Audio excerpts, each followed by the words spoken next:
Ready to begin in 3, 2, 1. Intro? Is there an intro?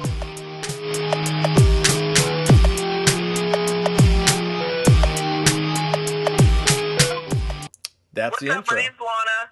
I'm Colby. Welcome to Title Indicates Meaning. Yes, a new random show we're trying out, and hopefully you guys like it. Title for today is Umbrella Villains. So figure out what the meaning is after a brief message. After a brief message, this podcast brought What's to a brief message? This is a really short podcast. We should hurry up and find something to talk about. This podcast brought to you by Night Nerd, because that's a channel it'll probably be on, unless it's on my YouTube channel, in which case, Night Nerd's still awesome. Go check out all our content on there. Well, here's something. What have we been talking about for the past hour and a half before we even started recording? Your dating history. My dating history, as well as the comparison to Harley Quinn and the Joker. Yeah, that's true. I don't know if that's something to look in for a relationship, but that is what we've been talking about. Well, who do I always end up with? Some random-ass Joker that thinks it can fuck my life up. And some of them are pretty successful. So why don't we just talk... I mean, Suicide Squad's fairly recent on everybody's, wounds. Peel that Band-Aid off real quick. Let's talk about Harley and the Joker and their past history. I mean, you know a lot more than I do. Yeah. But... We can. Suicide Squad, it came out, people know, it got horrible reviews, but made a ton of money.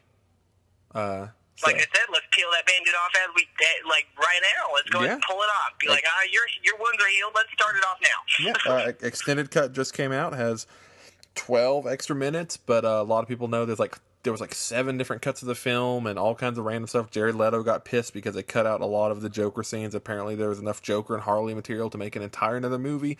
But now it looks like Harley will get a spinoff in Gotham City Sirens, and a lot of the abusive Joker stuff will be in there because Margot Robbie said she wants Joker and Harley's relationship to be one of her overcoming abuse instead of the... Well, that would be where she drops the Joker and finds her true love with Poison Ivy, right? That's a big rumor, and it would be interesting because the biggest complaint a lot of comic fans had with Suicide Squad is it showed Joker and Harley's relationship as being brutal, but it also kind of over-romanticized it, because there's a lot of people now that have this bad idea that that's a good relationship, which, for one, even in the film, you saw at the beginning, even in the film, Joker just straight up lobotomized her pretty much in the beginning, just electrocutes her mind. Right. Thank you for fucking with my brain. Let me ruin yours. Yeah.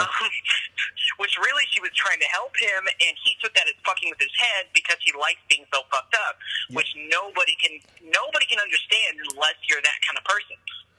Not even Harley Quinn. No, nobody understands the Joker. That dude he crazy. He crazy. Which, I mean, I flipped through it at a comic book store, but I saw an issue where the Joker literally puts Harley Quinn on a rocket ship to the moon with no oxygen.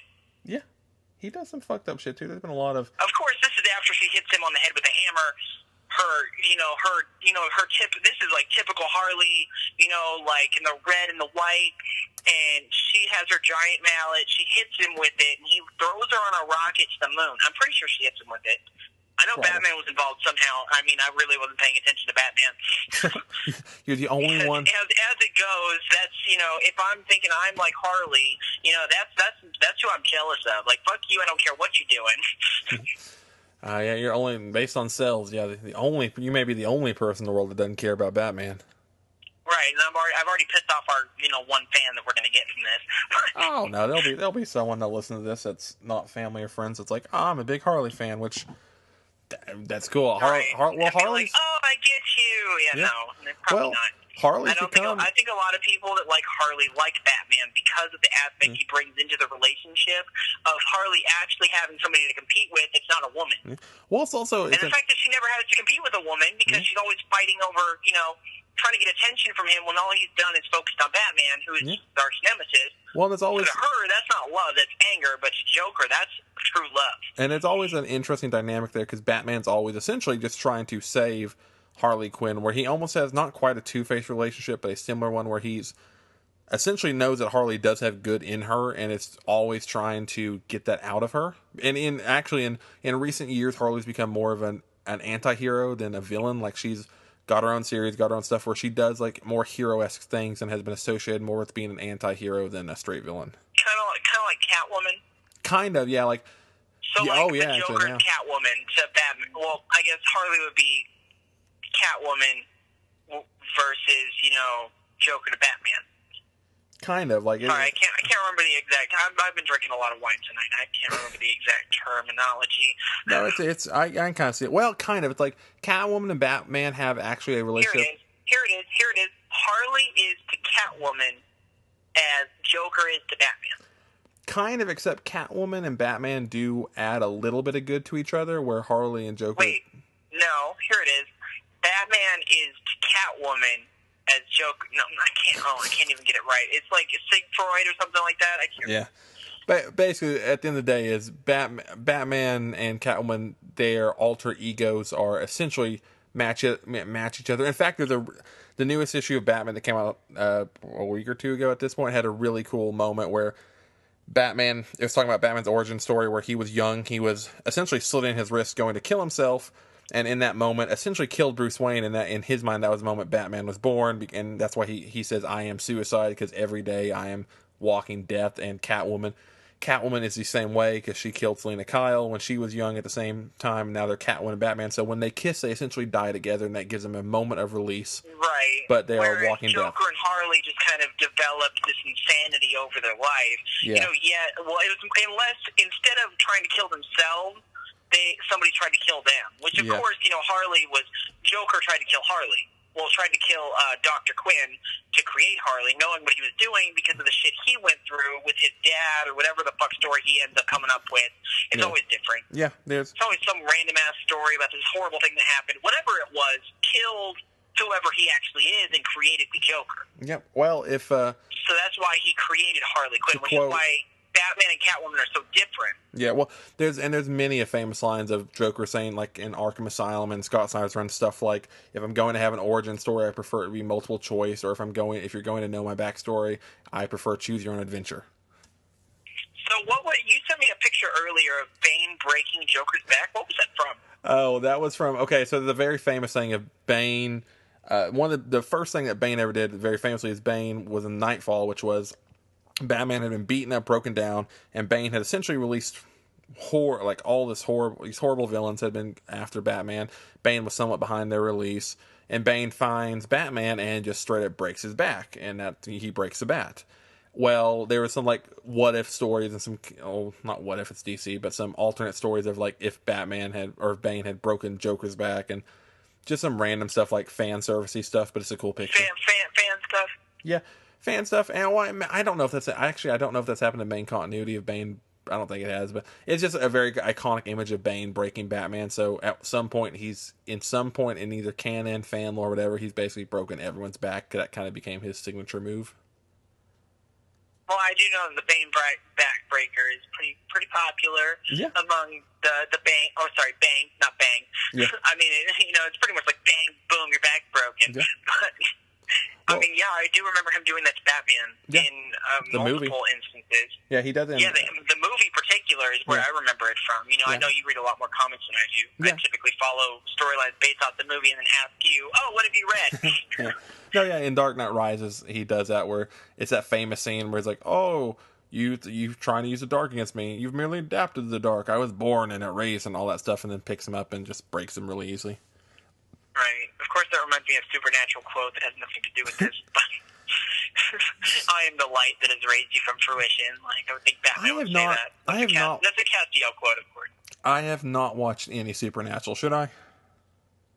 You should. You should watch every season. Of course, that's the reason most people don't watch Supernatural now.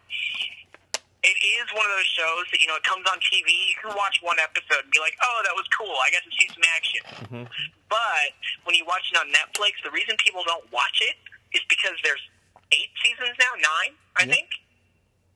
I mean, I have some catching up to do because I haven't watched it since the 6th or 7th season, which means I have to start over because it's been years, which means that I probably won't watch it until, years from now when I'm way too late. And then it'll get to that point where, not going to watch it. 10 seasons? That's, I need 6-week vacation, please. No, I've only ever watched the few episodes that, you've shown me or friends have shown me. And, it's interesting. I know, like I said, Kat, you have... it's like dealing with stuff that I like reading about and seeing, but it does it in a different way, I guess. Right. I need to. And of course, that's a totally different topic, you know. Who cares? Let's bring up. We're talking DC, yeah. Sure, we'll bring up whatever you want. What do you know about Spider-Gwen? That's Marvel. Oh, that is Marvel. Oh my God. Why? I thought Spider-Man was. Oh my God, I'm horrible. No problem. Too much wine. No problem. Now, I always for some reason pair Spider-Man and Batman as the. Well, they're in fairness in that specific area of heroes. I don't know what's that connection actually. Well, they're kind Spider-Gwen. Let's drop her. Go back to a totally different subject. Well, the big thing. What's the connection between Spider-Man and Batman? Well, honestly, it's because they over time became the figureheads of each company, basically. Like, when you think of if Marvel had a mascot for a long time, it would have been Spider-Man. If DC had a mascot for a long time, it would have been Batman, because Batman. Which nowadays, it's Deadpool and Superman, of course. Well, not Batman. Which like I was honestly, it's probably Batman's still up there. Batman actually, in the Batman vs Superman dies.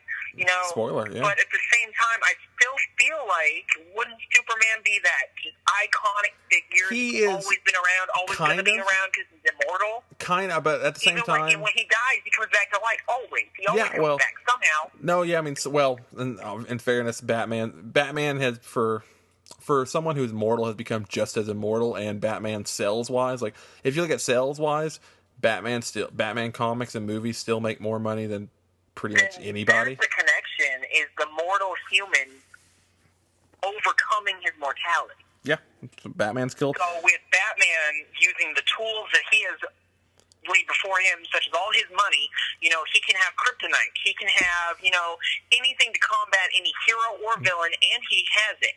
Yeah, he's killed. Batman's killed gods. His typical weapons, his batarangs and all his he actually has the Spider-Man ability, of shooting a web. Kind of, quote unquote. Yeah, he doesn't. Where Spider-Man, the bigger difference, Spider-Man does have the. Spider-Man actually has the power, but Spider-Man it's that same thing of Peter Parker, this nerd, this person that's always picked on, which then, Batman's life was a lot darker, because his whole life was, actual buggers killing his parents, and, him being, raised by his butler. Well, whereas Peter Parker was this normal person that was picked on and got bit by a spider. Yeah. But Batman, a good way to look at it is kind of how Grant Morrison phrased it, is Batman's essentially the modern-day Jesus of everything you've gone through, Batman's gone through, but even worse. Everything that good, bad, anything, Batman's done it, and he has survived, and he's kind of that inspirational as far as right. Superman is what we. I feel like if Peter Parker was going through a hard time, he'd read a Batman comic. I could see that. Spider-Man is much more someone that grew. Spider-Man's more relatable in the fact that he's one of the few people that he tries to really embrace having his life. I mean, that's for years in the comics, that was a big conflict, and I'm not a huge Spider-Man fan. Derek is a much bigger Spider-Man fan. Right. Well, Batman wants to be Batman all the time, hates his life. Yeah. Well, that's the big. Peter Parker wants to be Spider-Man only when he has to, and he really hates it, but he loves his life because of being Spider-Man, his life got better. Well, yeah. Because of being Batman, Bruce Wayne's life got worse. Yeah. There's a lot of comparisons as far as who when it comes to Batman, that's always the big argument. Gang subject we were talking about earlier. Yeah, that big argument with Batman. Well, in comics recently, Scott Snyder has basically said that Bruce Wayne is completely dead. In fact, that's how his run ended, is Batman getting mentally erasing every memory and everything that was Bruce Wayne and so it just being Batman. And for a long time, is Bruce Wayne the alter ego or is Batman the alter ego? Because in a lot of ways, Bruce Wayne died in the alley when his parents were shot. He died that night, and Batman. Right, and that's why he hates being Bruce Wayne. That's why he wants to be Batman. Bruce Wayne's the act. That's why his butler, is always walking in there going, "You're going out again." Yeah. Well, crime has to be stopped whenever crime is happening. Crime is happening 24/7. Peter Parker, you have to get his attention with flashing lights and a telephone call, and he's like, "I don't even want to go." He's like the skater punk version of Batman. He can be like. I like my life better than I like being a superhero. I just got bit by a spider. He has fun. The bigger difference, I would say, is Spider-Man has fun. Spider-Man is more fun with his Batman doesn't have fun. Now, yeah, you're right. Continue. No, yeah, Batman doesn't have fun. Spider-Man has fun with this stuff. He's quippy, you know, even when he's attacking people, even when he's like beating up bad guys, he's quippy. He's talking bad about them, or he's talking trash to him. He's having fun doing it. Where 90% Batman is dark, brooding. He is not. He's typically not having Dead fun. serious, not messing around. Yeah, he's Okay, so onto the subject again. I brought it up earlier. Spider-Gwen. yeah, Spider-Gwen. Because she reminds me of if Spider-Man and Batman had a baby. Which I know is, you know, that's forbidden because they are in totally separate multiverses. Yeah. Not to mention universe, not to mention actual companies. Yeah, and not to mention physically they don't have the parts right now to do so. Not to mention Spider-Gwen's in a totally different universe than alternate reality Spider-Man. Well, because she Spider-Girl was. is Spider-Gwen, right? No, there's. Okay, I'm about to butcher this because Marvel had a lot of stuff happen in recent years. Okay, they had this big event called Edge of Spider-Verse, where this person was basically going through different universes and killing different Spider-Men, and she was one of them he was trying to kill. They came together to beat this person, but then Marvel had a giant event that combined the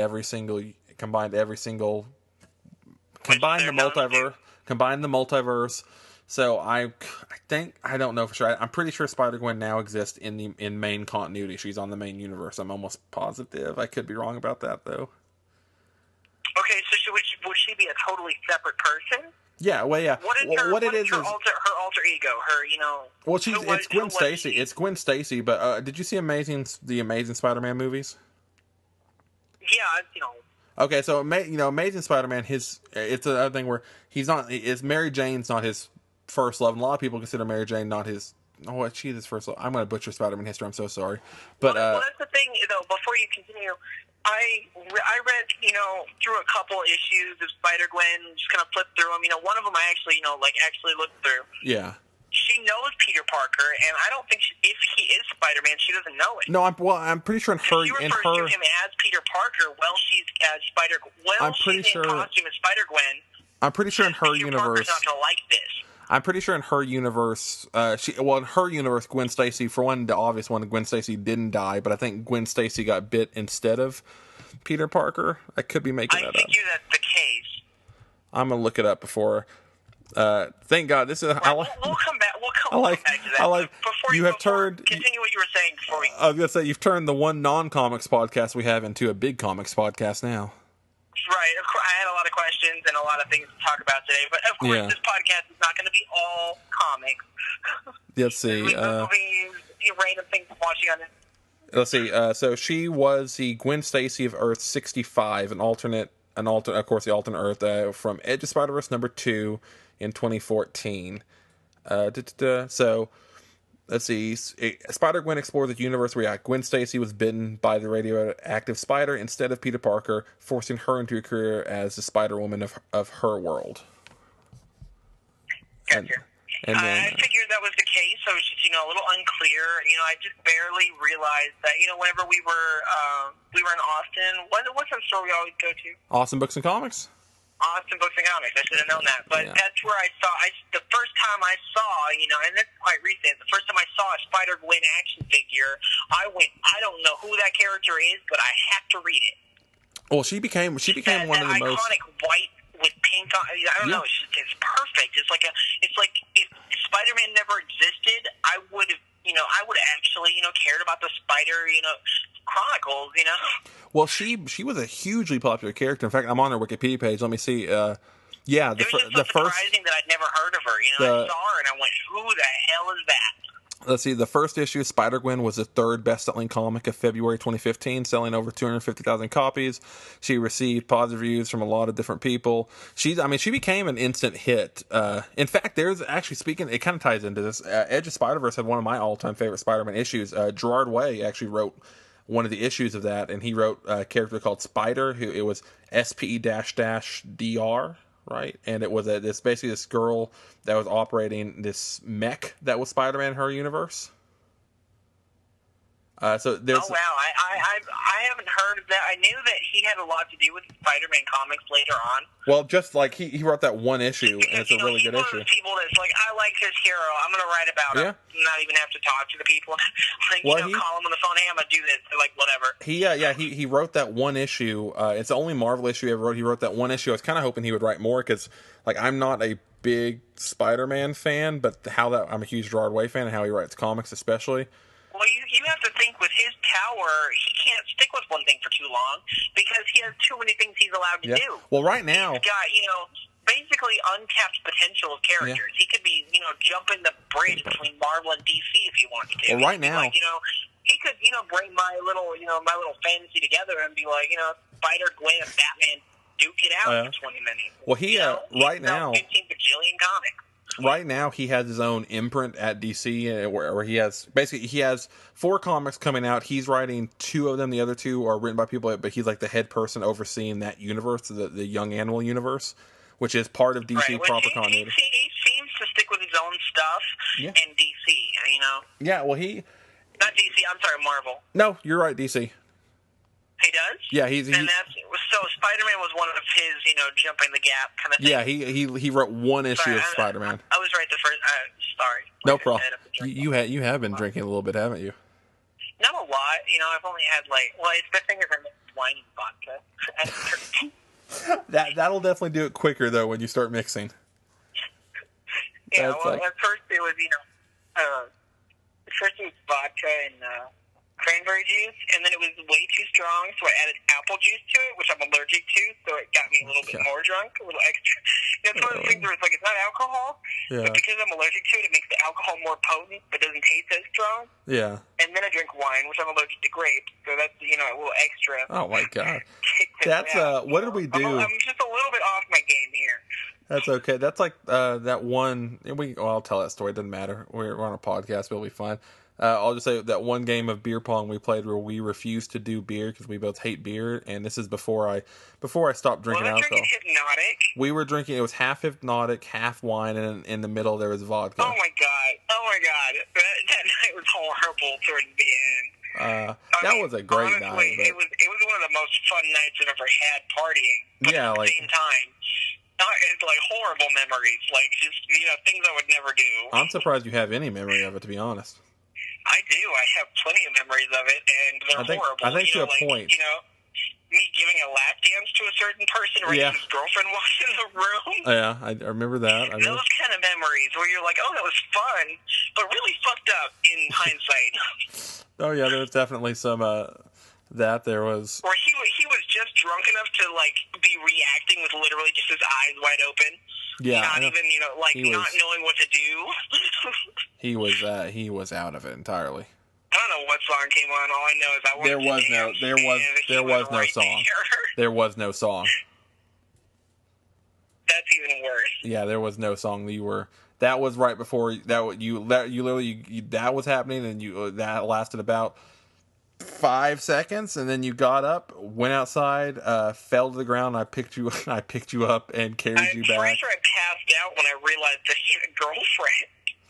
I don't even know. I just know that you walked out and you were talking, and then I picked you up, and then that's when I walked in, and one of our friends came up and was like, what's going on? Do you need help? And you were just going, I need Colby and cartoons. Yeah, let's continue. Let's drop that subject immediately. It's a fun night. Please. No problem. I would like to think that Pony by whatever the fuck, I don't even care if it was a remix, as long as that song was on, that memory was okay in my book.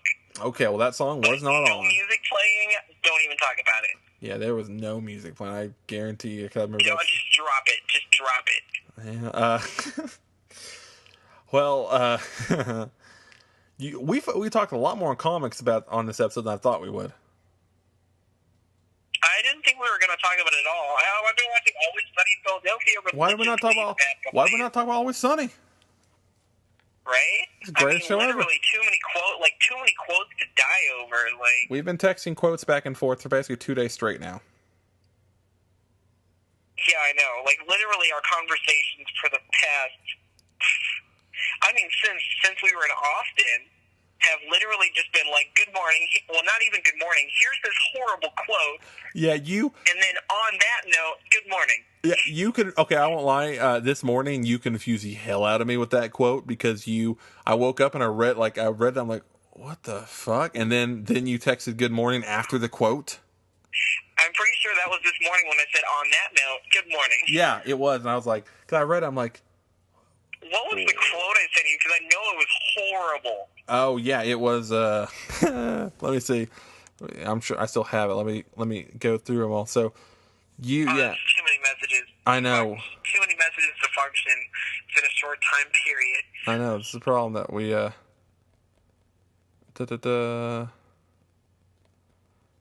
No blood test. Going through all the blood test stuff. Oh my god, with the baby, and then finding out Frank is Charlie's dad, possibly. Yeah. But he refuses to do the blood test, and then says that she got an abortion, and then she says he survived the abortion.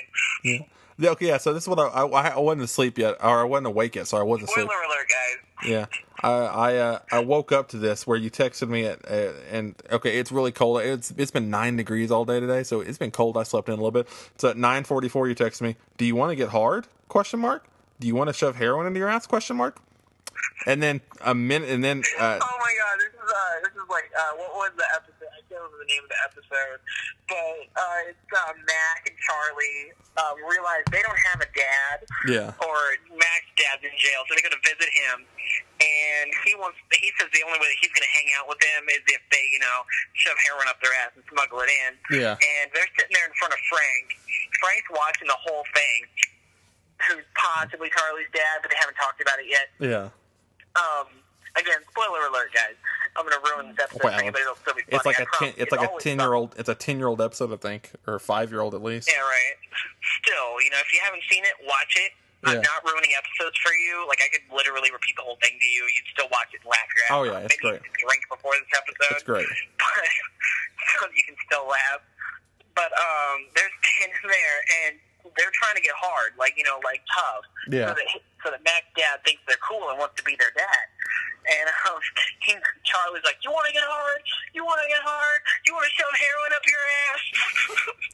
Yeah. It's and he's like, which, you know what? horrible. It's hilarious. But waking up to a text just saying, "Do you want to get hard?" I was like I almost, until I realized what you're saying, I was like halfway about text, like, "Are you just like really drunk right now or something?" Well, I have been known to wake up first thing in the morning and have myself a, cranberry and vodka. But... Yeah. Oh, well, sadly on that note, I think we're almost at our time limit right now. Right, I was thinking about that. That's probably why we got on the subject of Always Sunny, because we're at almost our time limit, and I'm about to press play. Yeah. Well, I want to really, guys, thank you out there for listening. We will hopefully do a lot more of these, and they will just be as random. This podcast will not have any structure. That's kind of the point of it. Right. Back to It's Always Sunny in Philadelphia, the quotations underneath to get you to watch it. A group of narcissistic friends runs a Philadelphia bar where their juvenile behavior brings situations from uncomfortable to hysterically horrible. But good night to you guys. My name is Lana. Peace. We won't be talking comics as much as you think. I know this is a horrible first episode. This was like a mini blah blah with a tiny taste of the title we picked that I forgot. Title indicates meaning. There we go. And the title today was what?